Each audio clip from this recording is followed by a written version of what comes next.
Hello! Good morning everybody! Kararating ko lang mga guys. Galing ako sa palengke. Eto, namili ako ng aking stocks na lemon. Yahoo! My favorite lemon. Yan na guys. Ano to guys? Mura lang. 50 pesos apat na peraso. So, bumili ako ng 100 pesos. So, eto yung iniinom ko, hinahalo ko sa water ko at hinahalo ko sa mainit na tubig.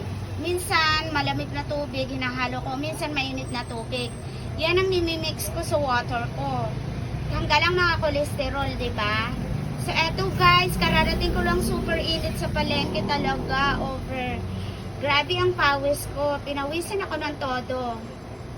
Super wet my body, my face, my neck, everybody, all over my body. So,